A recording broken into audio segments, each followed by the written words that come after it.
Oke, nah sekarang langkahnya gimana? Kemarin waktu kita meeting persiapan ada pertanyaan dari Ferry, gimana sih caranya supaya kita berserah tuh step-stepnya apa aja? Karena berserah kan adalah sebuah statement gitu ya. Nah berserah itu ada stepnya. Di slide berikutnya, langkah berserah itu ada 5 ya, supaya kita pelajari. Silakan Stephen, slide 19. Langkah yang pertama, Anda dan saya harus berdamai dulu dengan diri sendiri. You have to admit, don't deny. Bilang bahwa Anda takut, bilang bahwa Anda resah, akui bahwa ini nggak nyaman buat Anda, gitu ya. Jadi akui, jangan pungkiri, karena mengaku adalah tindakan aktif, tanda bahwa kita butuh pertolongan. Saya memberikan satu statement di dalam pelatihan leadership yang umumnya difasilitasi oleh Sola. Jadi statement itu adalah seorang pemimpin adalah pribadi yang udah kelar dulu, udah selesai dengan dirinya sendiri, supaya dia dapat mampu dan rela memberdayakan timnya ke arah yang lebih baik demi mencapai tujuan bersama. Bapak Ibu, bahaya di pemimpin adalah waktu dia belum kelar dengan dirinya sendiri. Dia masih tunggu aplaus, masih tunggu apresiasi. Kalau dapat apresiasi langsung diambil untuk sendiri. Kalau ada kesalahan dikasih ke timnya, kan gitu. Ini kan manusia yang belum kelar sama dirinya sendiri. Nah, kalau dia belum kelar dengan dirinya sendiri, dia tidak mampu memberdayakan. Kalau Anda perhatikan kata memberdayakan di kanan bawah, itu gede banget huruf B-nya, huruf betanya ya. Sengaja saya taruh huruf B-nya besar, karena kalau orang itu nggak kelar sama dirinya sendiri, B-nya itu berputar dia, menjadi huruf P. Nah, kalau dia menjadi huruf P dengan otoritas dan power yang dimiliki oleh si pemimpin ini jadinya bahaya. Karena dia mampu dan rela memperdayakan timnya ke arah yang lebih baik, bisa, tapi demi mencapai tujuan pribadi. Jadi Bapak Ibu, nomor 1 untuk kita surrender atau berserah adalah Anda mesti berdamai dulu dengan diri sendiri. Mohon maaf, saya harus kasih statement ini. Anda boleh belajar skill, knowledge, Anda belajar luar biasa, ribuan training Anda pelajari, Anda cum laude sekalipun di sana, tapi kalau belum kelar dengan diri sendiri, capek yang kerja bareng Anda. Oke, jadi kita beresin itu dulu. Lalu kemudian yang kedua, next slide Stephen. Di slide 20 adalah berserah versus menyerah di poin yang kedua.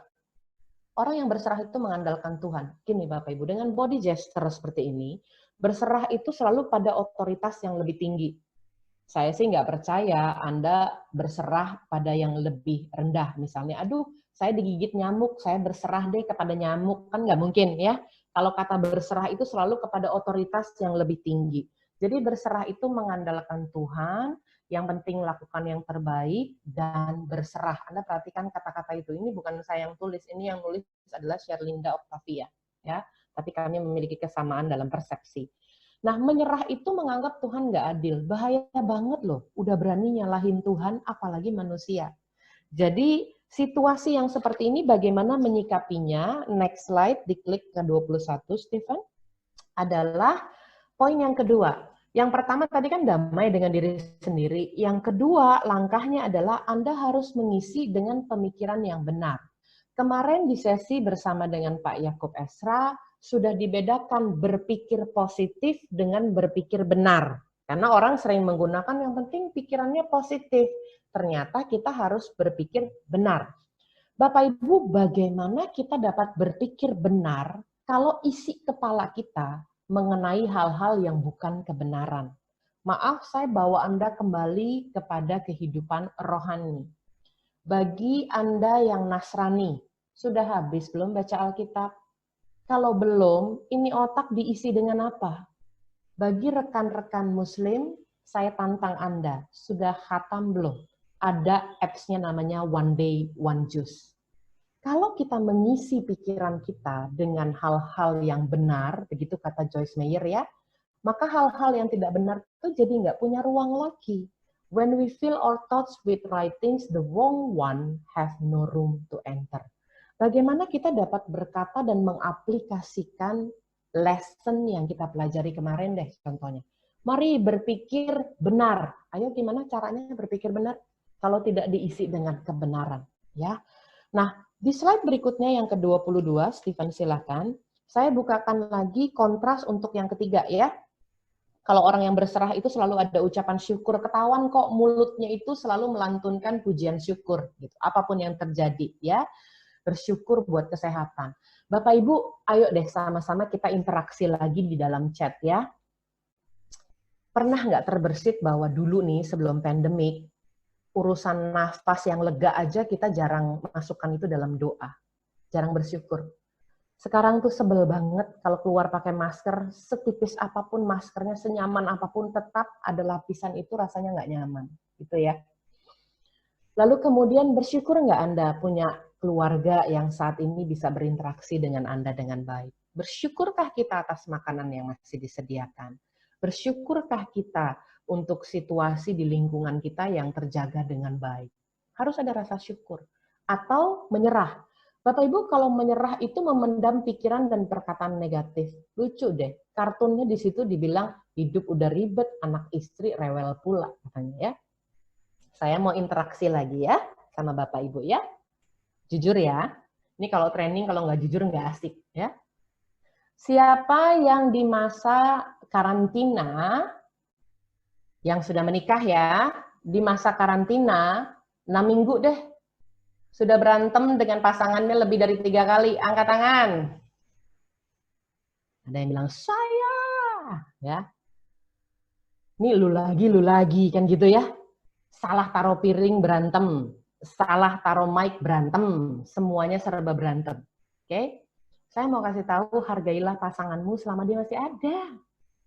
Jadi, memendam pikiran dan berkata negatif. Nah, ini harus kita sama-sama sikapi. Bagaimana menyikapinya?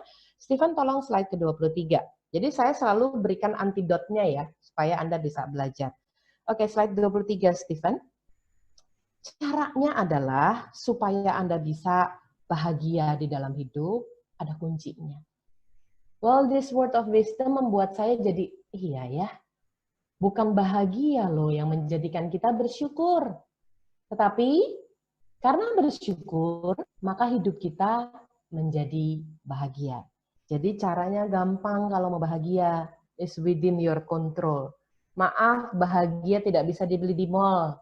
Bahagia itu kontrolnya di diri kita sendiri dengan cara banyak-banyak mengucap syukur. Nah, saya mau interaksi kita terus berlanjut ya, supaya kadang-kadang nih kalau belajar online gini kan kita suka lost focus, tapi saya mau kita semua tetap berfokus ya. Sebentar lagi Stephen akan klik ke slide 24 dan kita baca bersama-sama dengan keras ya, baca dengan keras. Silakan Stephen, diklik dulu. Kita baca sama-sama 3, 2, 1. Yes. Be someone that makes you happy. Siapa yang tadi bacanya udah ngerem? Be someone gitu ya. Ngerem. Be someone that makes you happy. Jadilah orang yang membuat diri Anda bahagia. Maaf, kebahagiaanmu tidak tergantung dengan orang lain. Kalau kita menggunakan kata with, be with someone that makes you happy, kalau Anda nggak bahagia, Anda bakalan nyalahin orang itu. Tapi kalau be someone that makes you happy, Andalah yang bertanggung jawab atas kebahagiaan Anda sendiri. Di slide berikutnya adalah self-assessment, bagaimana kita mengetahui kita udah bahagia belum. Ya. Nah, coba kita tanya, assessment-nya gampang kok. Are you happy now? Jangan buru-buru jawabnya ya. Kalau Anda jawabnya, I think so, yes. Maka kesimpulannya, keep doing whatever you are doing now. Don't change. Karena Anda sudah happy. Tapi kalau Anda jawab, are you happy now? No. Ada pertanyaan kedua, do you want to be happy? Jawabannya juga ada 2. Kalau Anda menjawab, no, kan nggak mau bahagia ya. Ya udah keep doing whatever you are doing now. Jangan rewel, jangan komplain. Ya udah, karena Anda nggak mau happy. Atau yang kedua, do you want to be happy? Yes, of course. Then change something. Mumpung masih ada kesempatan. Oke. Slide berikutnya Stephen di slide 26 adalah perbedaan berserah dan menyerah yang keempat ya. Tinggal satu lagi ya, bear with me, oke. Yang pertama adalah mengikuti tuntunan hati nurani. Bapak Ibu, seberat apapun masalahnya kita harus punya hati yang bersih. Ingat, cara untuk tahu dan gak give up adalah ini semua sementara kok, tenang aja Bapak Ibu ya, sementara ya. Atau sifat kita mengambil yang menyerah, yaitu termakan oleh emosi dan perasaan. Bapak Ibu sekarang banyak yang ngegas. Di masa pandemik ini ada hal-hal yang harus disesuaikan. Kita mengalami banyak kehilangan gitu ya. Sejujurnya saya kehilangan 3 rekan saya karena COVID-19. Dia sudah berpulang mendahului. Dan saya kehilangan 2 rekan sepelayanan. Jadi pejuang iman juga saya kehilangan. Lalu kemudian saya juga banyak kehilangan kontrak kerja. Jadi di beberapa kontrak kerja training dengan beberapa perusahaan secara offline, itu dibatalkan karena kita tidak tahu masanya sampai kapan. Kalau diundur nggak apa-apa Bapak Ibu, tapi banyak yang dibatalkan. Nah otomatis pemasukan itu juga pasti akan mengalami penyesuaian, sedangkan pengeluaran tidak. Bapak Ibu di masa pandemik ini siapa yang bilang bahwa pengeluaran itu lebih kecil? No. Ongkos listriknya lebih tinggi, ongkos airnya lebih tinggi karena Anda lebih sering cuci tangan, biaya makan di kantor yang cuma sendiri 1 kali, jadi biaya makan di rumah berkali-kali karena Anda buka tutup kulkas terus-menerus. Jadi segala sesuatu di rumah itu justru bukan yang ngirit sebetulnya, pengeluarannya tambah besar. Banyak tuh katanya tadi ya, from Ray. Banyak sekali ya. Jadi di rumah itu bapak-bapak work from home, anak-anak adalah learning from home, ibu-ibu adalah shopping from home gitu ya. Tiap sebentar-sebentar ada yang panggil paket gitu kan ya. Ibu-ibu yang nggak ke mall lebih bahaya justru karena dia tinggal pesan secara online ya. Nah, bagaimana caranya mengikuti tuntunan hati nurani? Ada langkahnya. Next slide, Stephen di 27 adalah dengan ngecek bagaimana karakter kita. Bapak Ibu, keaslian seseorang itu hanya dapat terlihat pada saat kita di dalam tekanan.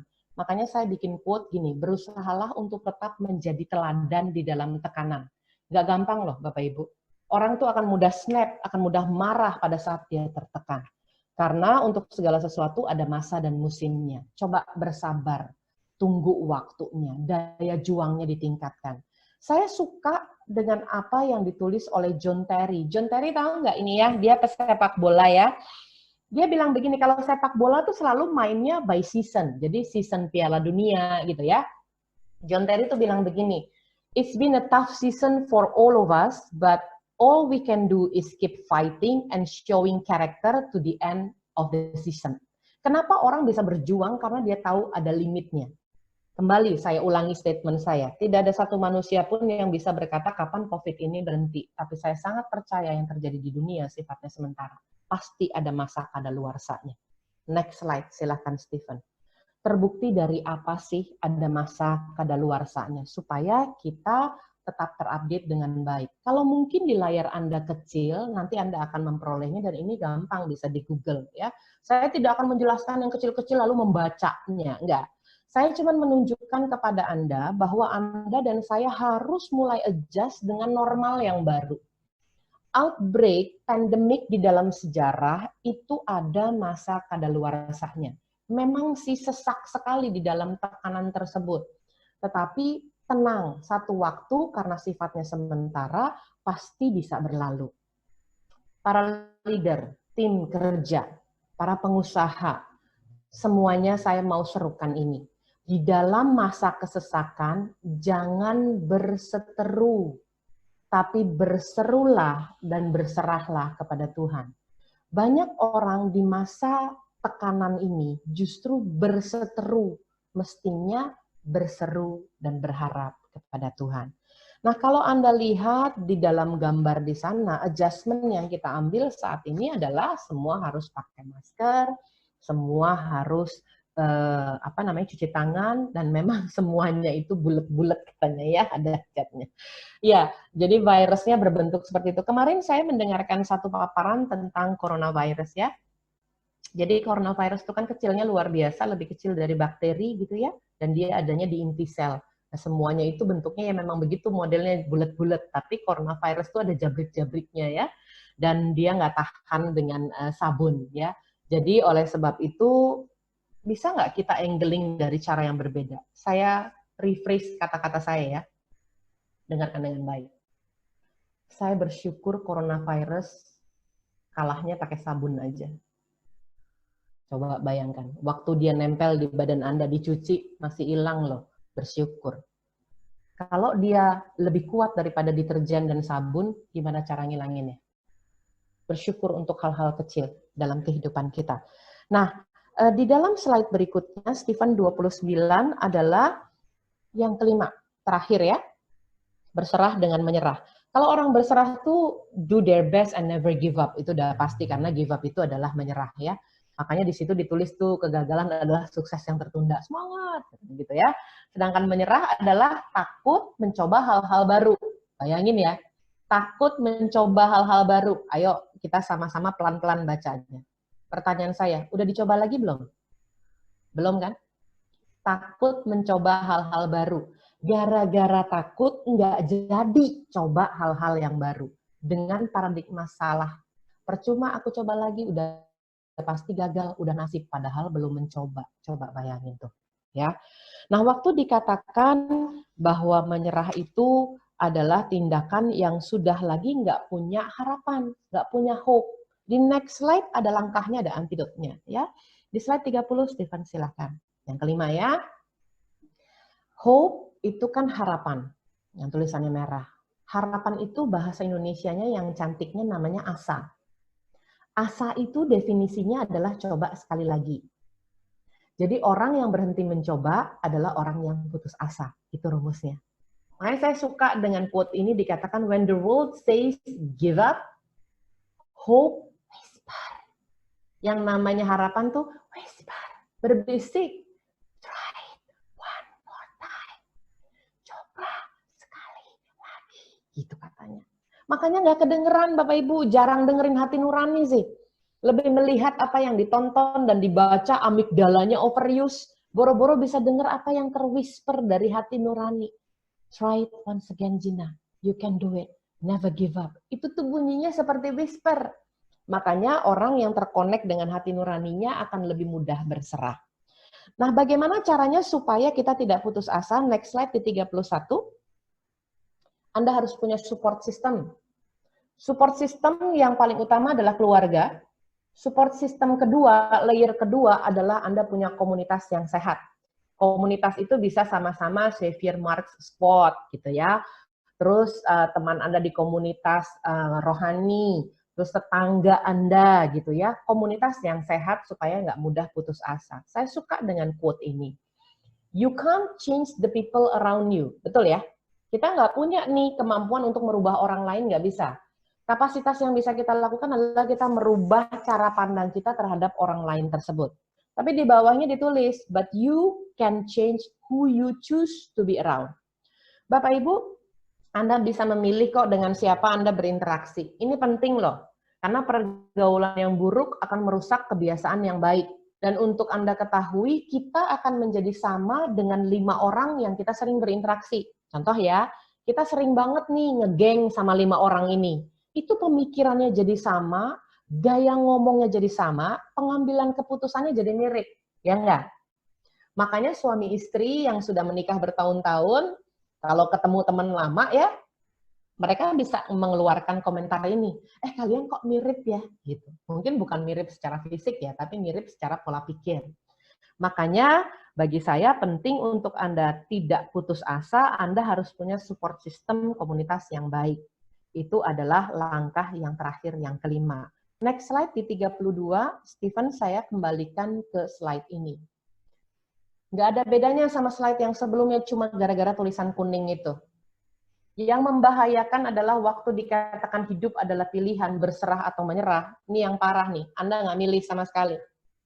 Ketahuilah resiko terbesar dalam hidup adalah tidak mengambil resiko sama sekali. Dan mengatakan bahwa saya pasrah. Pernah lihat orang pasrah, body gesture-nya tuh tangannya turun ke bawah, pasrah gitu. Dia tidak surrender, dia tidak give up, tapi dia pasrah. Nah, pasrah di dalam bahasa Inggrisnya tidak menggunakan kata surrender dan tidak menggunakan kata give up. Justru di sini saya menemukan sesuatu yang baru. Kata pasrah itu dalam terjemahan bahasa Inggris menggunakan kata fatalistic. Tahu nggak fatalistic itu apa? Keyakinan tidak berdaya. Jadi dimasukkanlah dalam pemikirannya memang saya nggak berdaya, emang udah nasib. Sedikit-sedikit menyalahkan nasib. Bapak Ibu, nasib itu bisa dirubah. Yang tidak bisa dirubah adalah takdir. Bagaimana kita mengubah nasib? Rubahlah cara pandangmu, rubahlah pikiran, perkataan, dan perbuatanmu, maka nasibmu akan berubah. Yang tidak bisa kita rubah adalah takdir, karena itu kedaulatannya Tuhan. Jadi jangan pakai alasan bahwa ya emang udah begini nasib saya, kan gitu ya tangannya. Ya udah pasrah aja, emang begini. Kan nggak mungkin. Ya udah emang gitu nasib saya, atau ya udah emang gitu nasib saya, kan nggak mungkin, ya. Nah, pasrah ini fatalistik, saya mengambil kata depannya. Fatal banget Bapak Ibu. Jangan tidak pernah mengambil keputusan di dalam hidup. Anda sama dengan orang yang putus asa.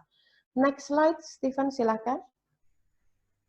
Saya membuat satu quote untuk memudahkan kita memilih dalam hidup ya. Saya sangat setuju dengan Anda bahwa berubah itu sulit. Susahlah berubah ya dengan kebiasaan baru, dengan normal yang baru itu nggak gampang. Saya paham itu. Tapi tidak berubah, itu sifatnya fatal. Sekarang saya mau tanya, Anda pilih sulit atau pilih fatal? Yuk, silahkan dijawab di chat. Anda pilih sulit atau pilih fatal kalau udah begini? Jangan tindakan pasrah loh ya, lalu kemudian nggak menjawab, karena itu beresiko lebih besar lagi. Pilihannya cuma dua, mau pilih sulit apa pilih fatal? Saya pilihnya sulit, karena kalau kita pelajari caranya, masih ada jalan keluar. Pilihannya by will atau by force buat kita. Nah, Bapak Ibu, waktu dikatakan tidak mengambil perubahan itu adalah sebuah hal yang fatal, sama seperti orang yang pasrah. Nah, pasrah juga sering salah digunakan dengan kalimat yang positif. Jadi diambil, padahal nggak ngerti beda antara berserah dengan menyerah. Ya udah daripada nggak ngerti, diambil aman-amannya aja, yaitu pasrah, gitu ya. Di slide yang ke-34, saya tinggal 2 slide lagi ya.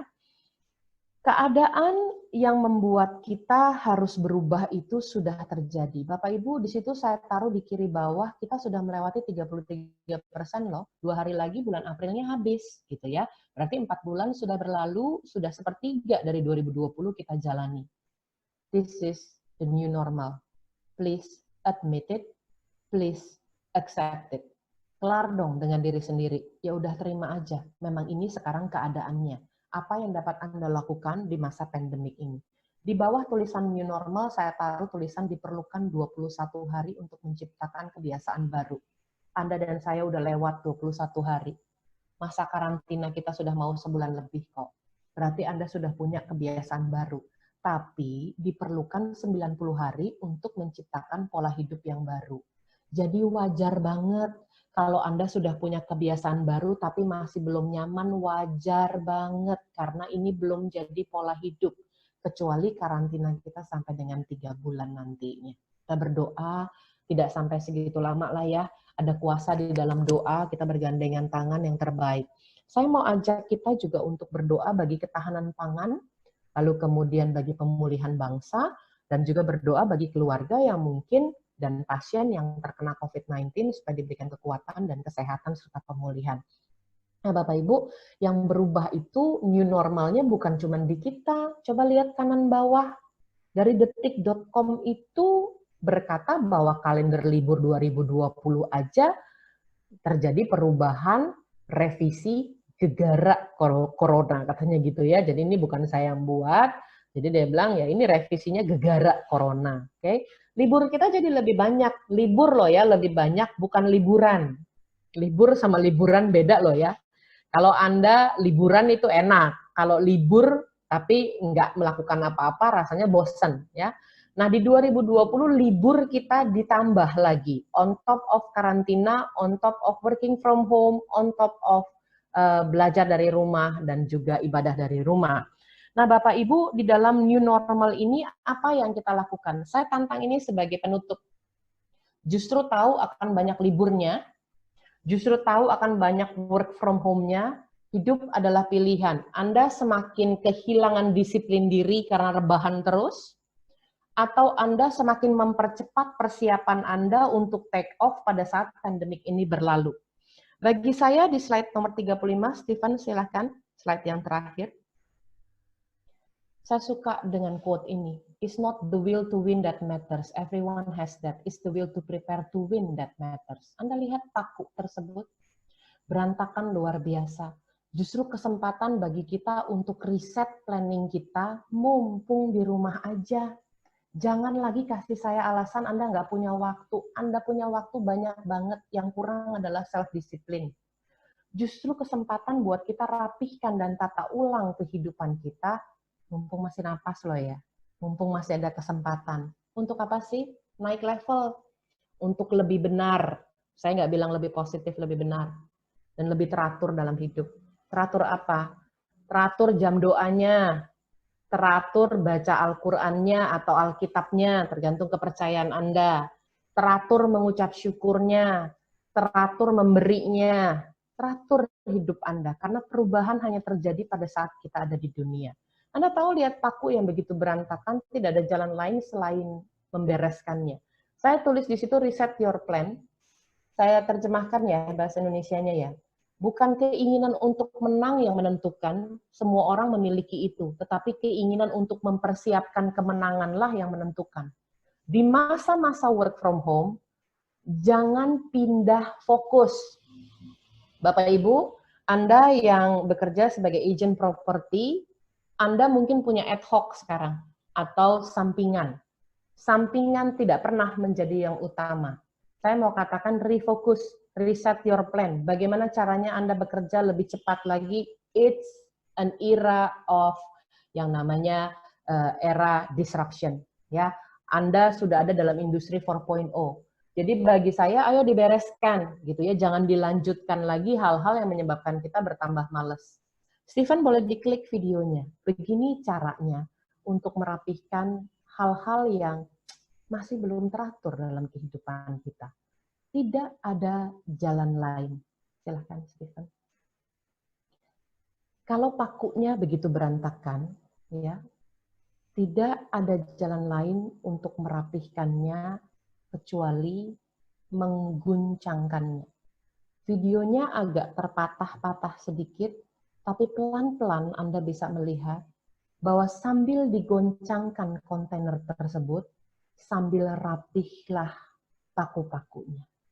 Artinya, untuk hidup kita lebih teratur, lebih benar, memang harus ada guncangan.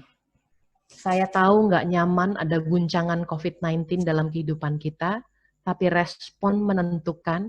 Ujian boleh ada, pertanyaannya, apakah Anda lulus di ujian ini? Pertanyaannya adalah apakah Anda lebih baik setelah masa pandemik ini berlalu. Demikian dari saya. Next slide yang terakhir. Atas nama Sola Associates, saya mengucapkan terima kasih. Mohon maaf kalau ada salah-salah kata dan waktu yang bertambah sedikit dari rencana. Saya mute, lalu saya serahkan ke Pak Daniel. Silakan Pak Daniel. Thank you so much. Luar biasa sekali ya teman-teman ya. Kita mendapatkan banyak sekali pencerahan